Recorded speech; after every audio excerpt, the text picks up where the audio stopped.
जो सबसे बड़ी बीमारी चल रही है। मियाँ बीवी के झगड़े तो लगभग 90% हो ही रहे, हो रहे कि नहीं घरों में? होने भी चाहिए। झगड़े ना हो तो फिर प्यार कैसा? प्यार है और झगड़े ना हो, ये तो हो ही नहीं सकता। झगड़े मोहब्बत में ही होते। जिसे किसी से मतलब ही नहीं है फिर उससे झगड़ा ही किस बात का भाई? ये बताइए, जिससे मतलब नहीं होता उससे झगड़ा किस बात का? अगर बंदा अपनी औरत से प्यार करेगा तो उसके लिए 1000 शर्तें लगाएगा, इससे बचना, इससे बचना, ये करना, ये करना। क्यों? मोहब्बत में ही तो कह रहा। औरत कहती है तुम्हारे बाप की गुलाम थोड़ी, गुलाम नहीं पगली, ये प्यार करता है तुझसे, ये प्यार करता है तुझसे, ये चाहता है तुझे मेरे सिवा कोई ना देखे, ये इसकी मोहब्बत का तकाजा है। तेरे किरदार पे किसी की उंगली ना उठे, ये इसकी मोहब्बत का तकाजा है। वो कहती नहीं नहीं जी, ये तो मुझे पाबंद कर रहा है, शक कर रहा है मुझे। डायरेक्ट औरतों का जवाब आता है, शक करते हो? तो बेचारा अगर शक में यकीन भी हो तब भी कहता नहीं नहीं, 3 बच्चे घर में और क्या झूठ बोलेगा, नहीं तो फिर बेचारा क्या करेगा? तो आंखें बंद करनी पड़ती है उसे जानबूझ कर। मगर याद रखिएगा, याद रखिएगा, ये जब तक हम तावीज लेने नहीं जाते ना तब तक तो गाली गलौज पे बीतती है। जब तावीज लेने चले जाते हैं तो फिर लठियों पे बीता करती है। अच्छा खुद बताओ, हम गए बाबा के पास, बाबा खुद 40 दिन से नहीं नहाया, इतना मैला कि दूर से मछांद बता देती है। बुरा ना मानिएगा भाई अगर किसी का पीर शनीचर हो तो, हाँ ना? इस्लाम के ज़ाब्ते देखिए, इस्लाम दाढ़ी हुजूर की सुन्नत है ना, बोलो सुन्नत है नहीं दाढ़ी? ये सुन्नत है। फरमाया एक मुश्त रखना, कहा क्यों? ताकि इसकी हिफाजत कर सको। और ये वाहिद सुन्नत है जो वाजिब का मकाम रखे। मगर फिर भी मसला क्या है? एक मुश्त से ज्यादा न रखना ताकि इसकी हिफाजत आप दुरुस्त कर सके, सही तरीके से इसकी हिफाजत कर सके। तो इस्लाम तो बालों को भी उस हद तक बढ़ाने की इजाजत देता जहां तक आप संभाल सके। मैंने एक को देखा जो लपेटा मारा उसने बालों में, कसम से ऐसा लग रहा था जब से पैदा हुआ धुले ही नहीं है बाल। वो लोग वहीं मस्त है।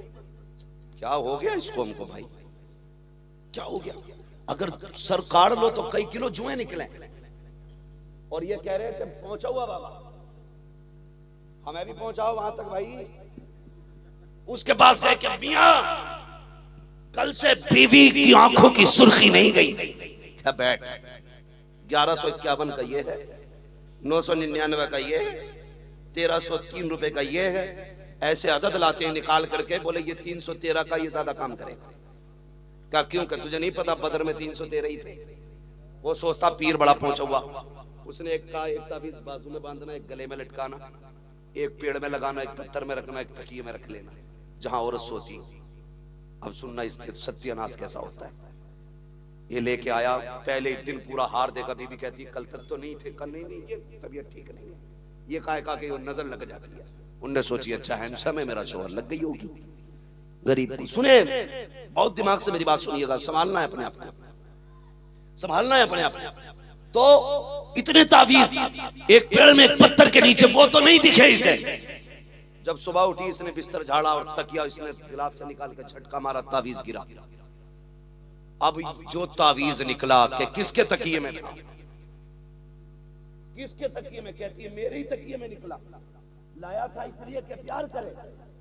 देख के कहती है अच्छा जादू करा के लाए हो? तो कल तक गालियों पे बीत रही थी, आज सूरज निकला। कहती है अल्लाह करे तू लौट के ना आए, तेरा एक्सीडेंट हो जाए, तू गिर के मर जाए, ट्रक के नीचे आ जाए। अल्लाह अकबर, ये तावीज लेके आया। फिर भाग के जाता पीर साहब कल तक तो गालियों पे थी, आज डंडा चला है। ये देखो नीली हो गई, ये देखो पीली हो गई। अब पीर जिसने तावीज दिया था अब वो बाम बता रहा है, हल्दी बता रहा है। मत जाओ इनके पास, और घरों के निजाम बिगड़े हुए हों, तुम्हें कोई रास्ता नहीं मिलता है। रात को 3 बजे उठ जाओ, तहज्जुद का मुसल्ला बिछा दो, रो के हाथ उठा के कह दो या अल्लाह ये जो घरवाली दी है इसे मुस्तफा की शरीयत वाली बना दे, इसे दीन वाली बना दे, कनीज़े फातिमा बना दे। 36 चक्कर तेरे पीर की चौखट के वो नहीं बदल सकते जो 4 सजदे तेरी किस्मत को बदल के रखने का दम रखते हैं। नारे तकबीर, नारे रिसालत, मसलके आला हजरत, नारे तकबीर। किसी का पेशा हो तावीज का तो बुरा ना मानियो, ठीक है। मैं तावीज का इनकार नहीं कर रहा, बरकत होती है उसमें, लेकिन तावीज देने वाला भी तो मुफ्ती आजम होना चाहिए। मुत्तकी बनकर दिखाए इस जमाने में कोई एक मेरे मुफ्ती आजम का तकवा छोड़कर। ऐसा लगता था कि शिफा उनके तावीज को ढूंढती थी।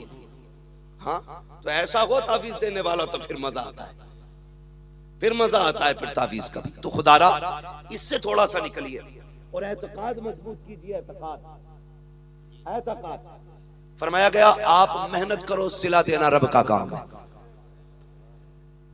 आज सबसे ज्यादा जो केसेस बढ़ रहे हैं सुसाइड के, आत्महत्या के, उसकी वजह यह है कि हमारे दरमियान एतकाद की कमजोरी पैदा हो गई। एतकाद की कमजोरी।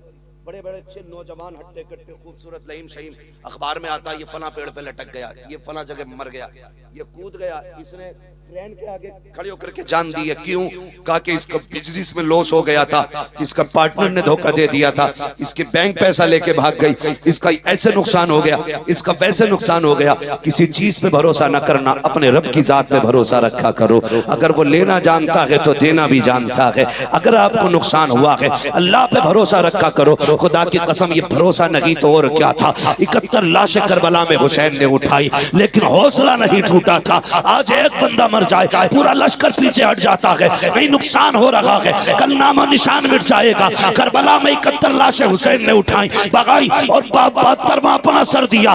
मगर खुदा की कसम, एतकाद उनका था, बेनिशानों के निशान मिटते नहीं, मिटते मिटते नाम हो ही जाएगा। ऐ रज़ा, हर काम का एक वक्त है, दिल को भी आराम हो ही जाएगा। एतकाद था उनका, रब के नाम पे कुर्बान हो जाओ, अल्लाह तुम्हारी फिक्र को बाकी रखेगा। खुदा की कसम, सदियां बीत गई हैं बरेली, सदियां बीत गई है करबला को मार से वजूद में आए हुए, लेकिन आज भी जाकर के देखो, हर घर में हुसैन नजर आएगा, हर कबीले में हुसैन नजर आएगा, हर शख्स में हुसैन नजर आएगा। तो वजह ये है वो खुद जिंदा नहीं, उन्हें रब ने कयामत तक के लिए जिंदा कर रखा है। एतकाद मजबूत रखिएगा। और एतकाद की कमजोरी है, किसी ने कह दिया 56 का साया तो वहीं गिर गया, उससे कह तू उतार भैया, मैं ना उतारूंगा, तू देख सकता, उतार नहीं सकता तू। भाई कोई डॉक्टर ये कहे तुझ पे 104 बुखार है, तो जो बता सकता वो ये भी तो कहेगा भाई इसकी ये दवा है, ये दवा, ये दवा। कह रहा उतरवाने कहीं और जाओ, मैंने बताया मेरे 1100 पूरे दे जाओ। तो हम डरा लेते। सरकारी आला हजरत रज़ी अल्लाह ताला, आप बैठे हुए थे,